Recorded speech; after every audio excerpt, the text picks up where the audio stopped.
የታክስ ህግ ተገዥነትን ለማሻሻልና የታክስ አስተዳደር ስራዎችን ለማረጋገጥ በቀረበ ረቂቅ ሰነድ ላይ ወርክሾፕ መካሄድ ጀመረ። የታክስ ከፋዩን ህግ ተገዥነት በታክስ አስተዳደር ስራዎች ለማረጋገጥ በተዘጋጀ ረቂቅ እቅድ ሰነድ ላይ ግብአት ማሰባሰቢያ ወርክሾፕ ተጀምሯል። በሲኒየር ማኔጅመንት ወርክሾፕ ላይ የገቢዎች ሚኒስትር አይናለም ንጉሴ ባደረጉት ንግግር የቀረበው ሰነድ ከግብር ከፋዮች ምዝገባ አንስቶ እስከ ስረዛ ድረስ ያለውን የሚያጠቃልልና በሂደቱም የሚታዩ ጉድለቶችን ለመሙላት የሚያስችል ስትራቴጂክ ምሰሶችን የያዘ ሰነድ መሆኑን ገልጸዋል። ሚኒስትሩ አክለውም የግብር ከፋዩ መረጃ ተደራሽነት፣ የብሔራዊ ሶስተኛ ወገን ትስስር፣ እንደ የግብር ከፋዩ ባህሪ የሚቀርብ አገልግሎትና የአቅም ግንባታ ስራዎች በሰነዱ የቀረቡ ዋና ዋና ጉዳዮች መሆናቸውን በማውሳት ትኩረት ሊደረግባቸው እንደሚገባ አመላክተዋል። የታክስ ከፋዩን የህግ ተገዥነት በታክስ አስተዳደር ስራዎች ለማረጋገጥ የተዘጋጀው ይህ የረቂቅ ሰነድ ስትራቴጂ አመላካችና አገር አቀፍ የታክስ አስተዳደር ስርዓትን ለመገንባት የሚያስችል እንደሆነም ተነግሯል። በዚሁ የታክስ ትራንስፎርሜሽን ጽህፈት ቤት ባዘጋጀው የረቂቅ ሰነድ ውይይት መድረክ የገቢዎች ሚኒስቴር ዴኤታዎችና የሚኒስቴሩ ሲኒየር ማኔጅመንት አባላት ተሳታፊ መሆናቸው ታውቋል።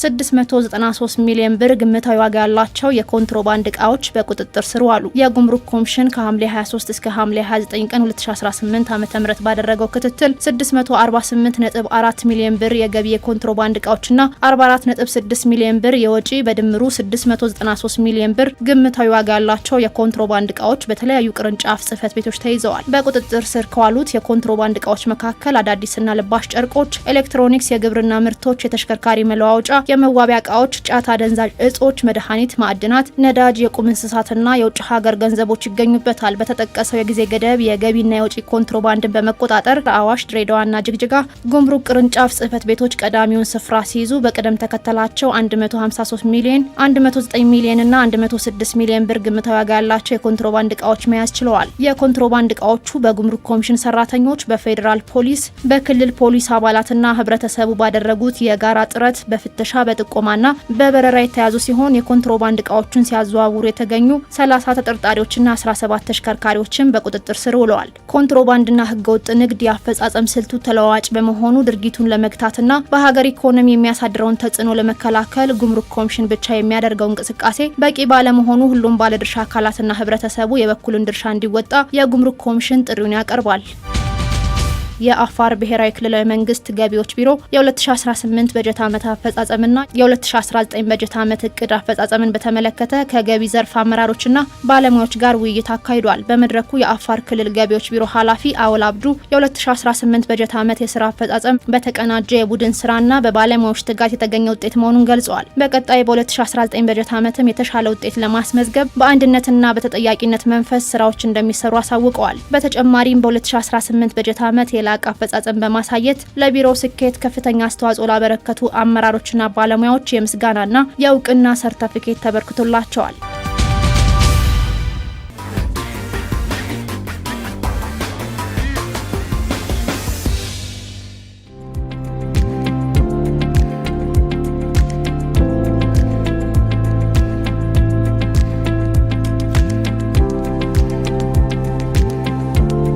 አንድ ግብር ከፋይ የህግ ተገዥ ነው የሚባለው የሀገሪቱን የግብር ህጎች፣ ደንቦችና መመሪያዎች ሙሉ በሙሉ አክብሮ ሲገኝና ዋና ዋና ግዴታዎችን በስርዓት ሲወጣ ነው። ማንኛውም ግብር ከፋይ ህጋዊ ስራ ከመጀመሩ በፊት በግብር ባለስልጣን ተመዝግቦ የግብር ከፋይ መለያ ቁጥር ማውጣት ይኖርበታል። አንድ ግብር ከፋይ በወቅቱ ከተመዘገበ ህጋዊ ደረሰኝና ግብሩን በትክክል ካሳወቀና የተጣለበትን ክፍያ በወቅቱ ከፈጸመ የህግ ተገዥ መሆኑ ይገለጻል። የህግ ተገዥነት ስንል የታክስ ስርዓቱን አክብሮ መስራት፣ የታክስ ህጎችን ማክበር፣ አዋጆችን፣ ደንቦችን፣ መመሪያዎችን ያው ተከትሎ መስራት ማለት ነው። ለምሳሌ ያው ተቋሙ የሚያወጣቸው የራሱ አዋጅ ያለው መመሪያ ያለው አሰራር ስርዓት አለው። ያንን አሰራር ስርዓትና መመሪያውን አዋጁን ተከትሎ ያው በዛም መሰረት ስራዎችን መስራት ማለት ነው። ያንን ማወቅ ይፈልጋል፣ አዋጁን ማወቅ ይፈልጋል። ያንን መሰረት አድርጎ ያው ስራ መስራት ያስፈልጋል። ከዛ ውጪ መስራት አያስፈልግም ማለት ነው። ተቋሙ የሚያወጣቸው ደንቦች፣ መመሪያዎችና ህጎች አሉ በየጊዜ ያንን ግብር ከፋዮች በአግባቡ አክብረው መንግስት ያወጣውን ህግ አክብረው ስራቸው የሚሰሩበት መንገድ ማለት ነው። ለምሳሌ ከታክስ ማሳወቅ፣ ከምዝገባ ጋር፣ ከአከፋፈል ጋር በተገናኘ እነዚህ ሁሉ ህግ ተገዥነት የምንለካባቸው መስፈርቶች ናቸው። ስለዚህ እነዚህን አክብሮ መስራት የህግ ተገዥነት ያው ለተቀመጡ ህጎች ፈቃደኛ መሆን ወይ መስማማት ከህጎች ጋር ማለት ነው። ከኛ አንግል ደግሞ ከገቢዎች አንግል ለተቀመጡ ለታክስ ህጎች፣ ደንቦች፣ መመሪያዎች እነሱ ተገዢ መሆን ማለት ነው። ከፋይናንስ መመዝገብ፣ በወቅቱ ሂሳብ ማሳወቅ፣ በወቅቱ መክፈል፣ አስፈላጊ ሰነዶችን በአግባቡ መያዝ።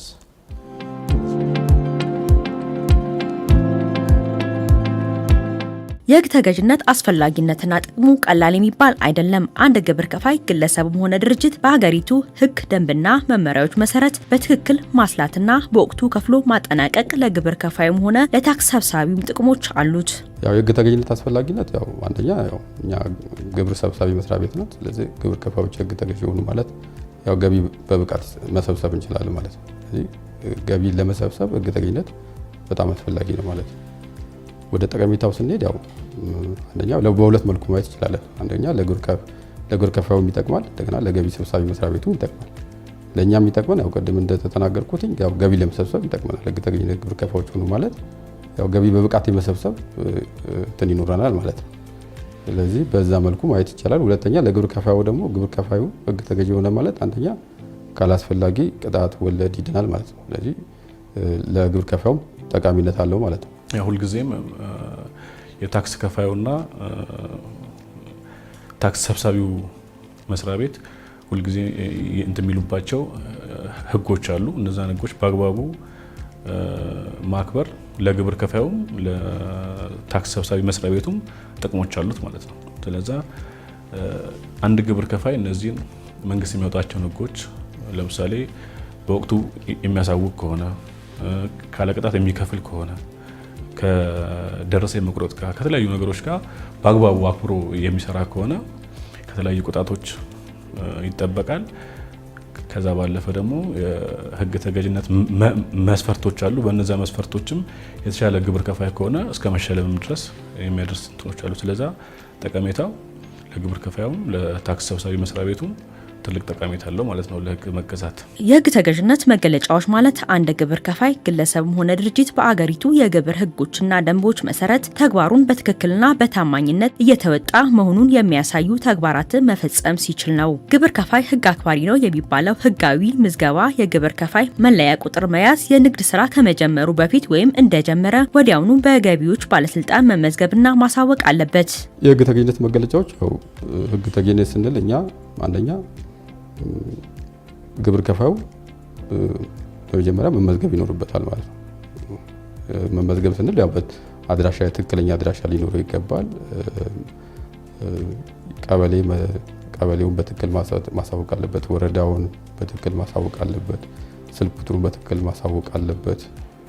እንደገና የባንክ አካውንቱን የሚጠቀምበት ለድርጅቱ የሚጠቀምበት የባንክ አካውንት ማሳወቅ ይኖርበታል ማለት ነው። ይሄ ግብር ከፋዩ ሲመዘገብ ማሟላት ያለበት ነው። እንደገና ለውጥም ሲኖር ደግሞ ማሳወቅ ይኖርበታል። ለምሳሌ ስራ አስኪያጅ ለውጥ ሲያደርግ ማሳወቅ አለበት። መስሪያ ቤቱ የሚያወጣቸው አሉ። እነዛ ለምሳሌ አሁን የህግ ተገዥነት መስፈርቶች የምንላቸው ለምሳሌ ትክክለኛ አድራሻ ማስመዝገብ ሊሆን ይችላል። በአግባቡ ማሳወቅ ሊሆን ይችላል። ከደረሰኝ አቆራረጥ ጋር ባንክ አካውንት፣ ሌሎችም አሉ። እነዚህን በአግባቡ አክብሮ ለተቋሙ አሳውቆ እንትን ማለት እነዚህ መገለጫዎች ናቸው። ዋና መገለጫዎች እነዚህ ናቸው እና በተቃራኒው ደግሞ በቅጣት መክፈል፣ ደረሰኝ ያለመቁረጥ፣ ትክክለኛ አድራሻ ያለማሳወቅ እነዚህ ደግሞ በተቃራኒው ህግ ተገዥነት ያልሆኑ መገለጫዎች ናቸው ማለት ነው።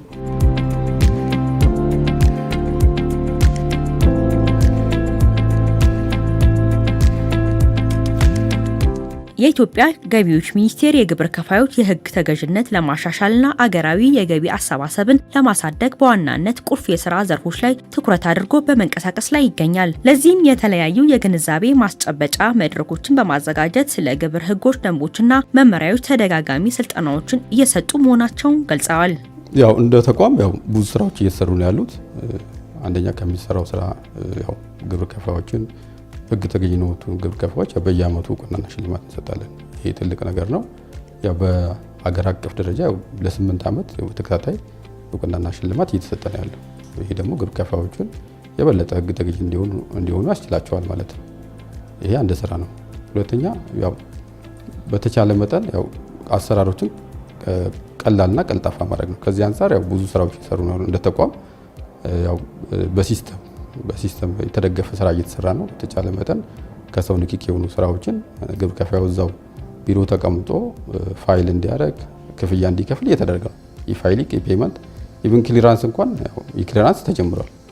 ስለዚህ እንደዚህ አይነት ሰፋፊ ስራዎች ያው ግብር ከፋዩን የበለጠ ህግ ተገዥነት እንዲያወሩት አሰራሩን ቀልጣፋ ከማድረግ አንፃር ማለት ነው። ስለዚህ የግብር ከፋዩን ያው ኮምፕላያንስ ኮስት እየቀነስ እንደዚህ ከመጣን ያው እነዚህ ትልቅ ስትራቴጂዎች ናቸው ማለት ነው። እንደ ክፍል ህግ ተገዥነት በአራት ይከፈላሉ። ህግ የሚያከብሩ፣ ህግ የማያከብሩ፣ ህግን ለማክበር የሚሞክሩ ግን የማይሳካላቸውና ጭራሹን የማያከብሩ አሉ ተብለው በየጊዜው እኛም ስጋት የምንጥልበት በቀይ በቢጫና በአረንጓዴ ለይተን ነው የምንጥለው። ሁልጊዜ በቀይ ያሉትን አስቀድመን ለኦዲት እንሰጣለን። ከዛ በኋላ ኦዲት ይደረጋሉ። ኦዲት ከተደረገ በኋላ እኛ በየ3 ወሩም በየ6 ወሩም በየአመቱም የኦዲቱን ግብረ መልስ ተቀብለን ትንታኔ እንሰራለን። በየዘርፍ በግብር ከፋዮች አከፋፈል ምናምን ተንትነን የምንሰራበት ሆኖ እንዳለ መካከለኛ የስጋት ደረጃ ያላቸው ዝቅተኛና ቀይ እንትኖችን ለይተን ትምህርት እንዲዘጋጅ ቀድመን ከነሱ ከትምህርት ክፍል ጋር ተነጋግረን ስልጠና ይሰጣል። ለነዛ የሰጣቸውን ስልጠና ደግሞ ተይዞ በተሰጠበት የትምህርት ርዕስ ላይ የመጣው ለውጥ ተብሎ እንደገና ጥናት ይሰራል። ስለዚህ በዚህ መልክ ነው እየሄድን ያለ ነው።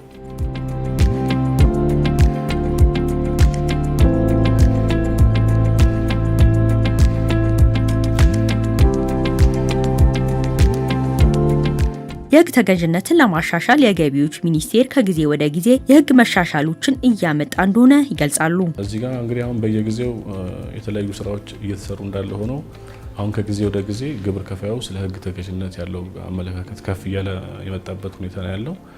ሁል ጊዜ ቅድም እንዳልኩሽ ትምህርት ይሰጣል ማለት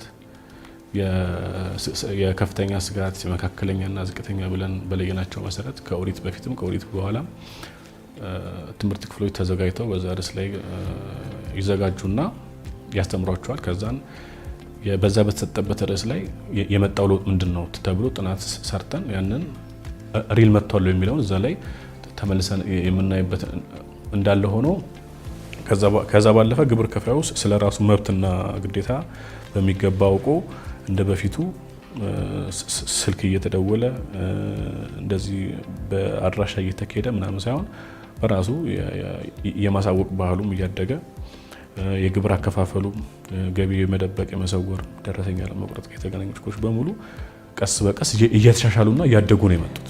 ስለዚህ በዚህ ዘርፍ የተሻለ ለውጥ እንዳለ እኛም በጥናት የተረጋገጠበት ሁኔታ ነው ያለውና በየጊዜው ለውጦች አሉ። ግብር ከፋዮች አንዳንድ ከቸልተኝነት ህግና ታክስን በአግባቡ ካለማወቅ መመሪያዎችን፣ ደንቦችን ካለማወቅ የሚመጡ አንዳንድ እንትኖች አሉ። ስለዚህ ከዚህ አንግል ከግብር ከፋይ አንጻር መሻሻሎች አሉ። የህግ ተገዥነት ጋር በተያያዘ ግብር ከፋዮች የሚጠበቁባቸውንና ማድረግ ያለባቸውን የዘርፉ ባለሙያዎች ይመክራሉ። መመሪያዎች፣ ደንቦች፣ አሰራሮች ዙሪያ የተሰጠ ስለሆነ የተሻለ ሁኔታ ነው ያለው። አሁን ላይ ግን እንደ ማስተላለፈው መልእክት ምንድነው የህግ ተገዥነት ደረጃውን ለማሳደግ መንግስት በያዘው አቅጣጫ መሰረት ስለ ገቢ በአግባቡ ገንዘብ በሚፈጠርበት ወቅት እነዛን ነገሮች ይዞ ግብር ከፋዩ የገቢ ተቋሙ ከመፈራራት ተወጥቶ ለአንድ ዓላማ እኛም ገቢ ሰብሳቢ ነን፣ እነሱም ደግሞ በሚሰበስቡት ግብር ነው ሀገር የምታድገው። ስለዚህ የአንድ ዓላማ እኩል ባልደረቦች ስለሆንን ተጋግዘን ተደጋግፈን የሀገራችንን እድገት ማፋጠን ብንችል የሚል ሀሳብ ነው ያለው። እነዚህ ሬጂስትሬሽን ላይ ያው ጥንቃቄ መደረግ አለበት ማለት ነው። ሁለተኛ ደረጃ በወቅቱ ማሳወቅ ነው። የሚጠበቅበትን የተጨማሪ እሴት ታክስ፣ የንግድ ትርፍ፣ ሌላ የሚመለከተውን የኤክሳይዝ ታክስ በወቅቱ ማሳወቅ ይኖርበታል። የሚያሳውቀው ደግሞ በትክክል መሆን ይኖርበታል። ግብር ከፋዩ ሲያሳውቅ ሪፖርት ሲያደርግ ፋይናንሻል ስቴትመንት ላይ ሲያቀርብ ገቢውንም መደበቅ የለበትም፣ ወጪውንም መቀነስ የለበትም። በትክክል ሪፖርት ማድረግ ይኖርበታል ማለት ነው። ክፍያውንም በተመሳሳይ መልኩ በወቅቱ መክፈል ይኖርበታል። ያን ካረገ አንድ ግብር ከፋይ ያው ህግ ተገኝነት ነው ብለን ነው የምንወስደው። ስለዚህ ግብር ከፋዩ እንደዚህ ነገሮች አውቆ ያው መተግበር ይኖርበታል ማለት ነው። በእኛ በኩል ያው የሚያስፈልገው ነገር ካለ ያው ድጋፍ እናደርጋለን። ያው ትምህርትም እየሰጠን ያለ ነው በሰፊው።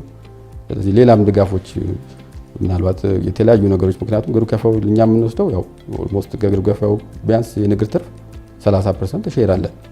ስለዚህ ያ ግብር ከፋይ የበለጠ እየሰራ ፕሮፊቴብል እየሆነ እንዲሄድ ነው የምንፈልገው።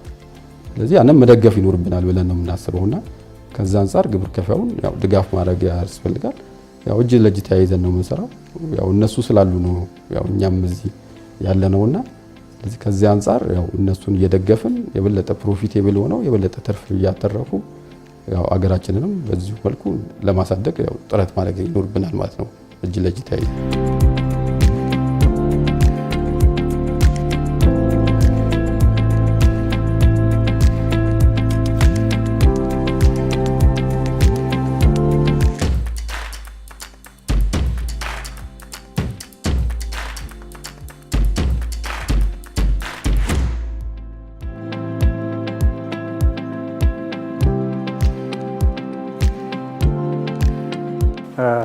ሀብትን በማስተላለፍ የሚገኝ ጥቅም ላይ የታክስ መመሪያችን ማለት ነው 8/11 ማለት ነው 8/2011 በግልጽ ያስቀምጣል ማለት ነው። ህጉ ምን ይላል? አንድ ነጋዴ ወይም ድርጅት ካፒታል ሀብትን ሲያስተላልፍ ወይ ካፒታል ንብረትን ሲያስተላልፍ ግዴታ ባገኘው ጥቅም ላይ ባገኘው ገቢ ላይ ግብር መክፈል እንዳለበት በግልጽ ያስቀምጣል ማለት ነው። ስለዚህ ይሄን ገቢ ወይም ደግሞ ይሄን ሀብት ሲያስተላልፍ አሰራሩ ምን ይመስላል የሚለውን በግልጽ ኢሉስትሬሽን ተሰጥቶበታል ማለት ነው። ስለዚህ ይሄን ለምሳሌ ከስሌቱ ብንነሳ ይሄ ድርጅት ሀብቱን ሲያስተላልፍ እንዴት አድርጎ ነው ካልኩሌት አድርጎ ወይም ስሌቱን ሰርቶ ለባለስልጣኑ ሰሚት ያደርጋል የሚለውን ስናይ በአዲሱ ገቢ ግብር አዋጃችን ላይ 1395/2017 ላይ የወጣው ላይ ባጭሩ በግልጽ ያስቀምጣል ማለት ነው። ስለዚህ እሱስ እንዴት እንዲሰራ የሚለውን ያው ቀመር አለው። ቀመሩ ምን ይላል? ሀብቱ የተሸጠበት አለ፣ ከዛ በኋላ ደግሞ የተገዛበት አለ፣ ሀብቱ የተፈራበት ማለት ነው። ከዛ ኢንፍሌሽን አለ ማለት ነው። ስለዚህ እንዴት አድርገን ካልኩሌት እናደርጋለን ማለት ነው። ሀብቱ የተሸጠበት ወይም ደግሞ ሴሊንግ ፕራይስ አለ ሲቀነስ ሀብቱ የተገዛበት ወይም ደግሞ ሂስቶሪካል ኮስቱ ፕላስ ኢንፍሌሽን፣ ይህን ደምረን ቀንሰን የመጣውን ጌን ታክስ ይከፈልበታል ማለት ነው። ቀጥሎ ያው በግልጽ አስቀምጦታል። ይሄ ፐርሰንቱ ስንት ነው ታክስ የሚከፈልበት ፐርሰንቱ ስንት ነው የሚለው ነው ማለት ነው። ፐርሰንቱ 15% ነው ማለት ነው። 15% ታክስ ይከፈልበታል ማለት ነው። እነዚህ ካፒታል ጌን ደግሞ ሀብትን በማስተላለፍ የሚገኝ ጥቅም ላይ አሴቶቹ እነማን ናቸው? በመመሪያው በግልጽ ያስቀምጣል ማለት ነው። 3 ናቸው። አንደኛ ሪል አሴት የምንለው ደግሞ ኢሙዌብል አሴት የምንል ማለት ነው። የማይንቀሳቀሱ ሀብቶች ማለትም ህንፃና እንደውም ሼር እና ቦንድ ማለት ነው። እነዚህም 3ቱ ላይ አንድ ድርጅት ሲያስተላልፍ በሽያጭ ሊሆን ይችላል ወይም ደግሞ በስጦታ ሊሆን ይችላል። ሲያስተላልፍ ለመንግስት የካፒታል ጌን ወይም ደግሞ ንብረትን በማስተላለፍ የሚገኝ ጥቅም ተብሎ ግብር ይከፍላል ማለት ነው ለመንግስት ማለት ነው። ቀጣይ ምንድን ነው?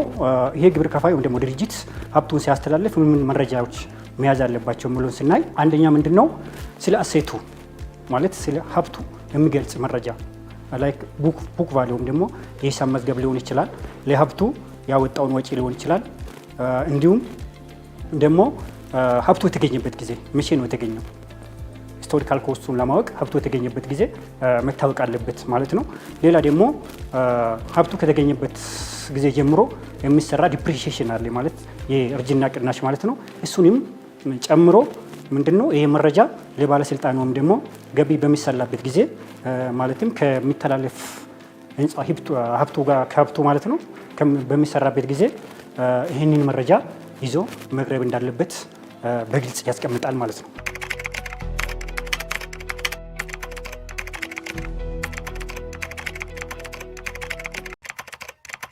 እንግዲህ ድርጅቱ ይህንን ካላደረገ ባለስልጣኑስ ምን ያደርጋል? ይሄኛው መረጃ ለባለስልጣኑ ይዞ ካላቀረበ ባለስልጣኑ ምን ማድረግ እንዳለበት የሚለውንም በግልጽ ያስቀምጣል ማለት ነው። ምን ማድረግ አለበት ማለት ነው? ይሄኛው መረጃ ካላቀረበ በታክስ አስተዳደራችን 983 አንቀጽ 3 መሰረት አዋጅ አለ። አዋጅ 983 አንቀጽ 3 መሰረት ባለስልጣኑ በሚተላለፍ ንብረቱ ላይ ትክክለኛውን ገቢ እንዲሰላ ራሱ ያደርጋል ማለት ነው። ማለት አዋጁ ይፈቅዳል ማለት ነው። አንቀጽ 3 ላይ ምን ይላል ብለን ስናይ መረጃው ሲያጣ ፌር ማርኬት ቫልዩ የገበያ ዋጋ የሚባል ነገር አለ። እሱ ላይ ተመሰርቶ ትክክለኛውን ታክስ ወይም ደግሞ ገቢ ባገኙ ድርጅቱ ገቢ አግኝቷል ሀብቴን በማስተላለፍ ትክክለኛው ታክስ እንዲሰላበት ይወስናል ማለት ነው ባለስልጣኑ።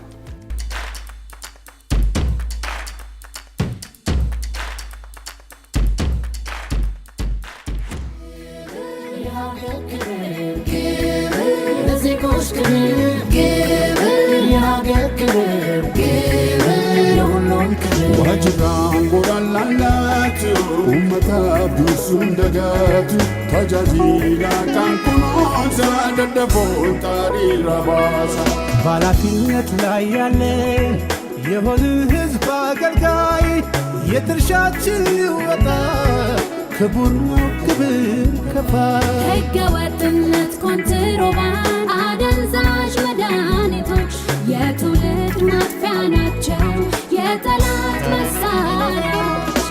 ግብር የሀገር ክብር፣ ግብር ለዜጎች ክብር፣ ግብር የሀገር ክብር፣ ግብር ለሁሉም ክብር፣ ግብር የሀገር ክብር፣ ግብር ለዜጎች ክብር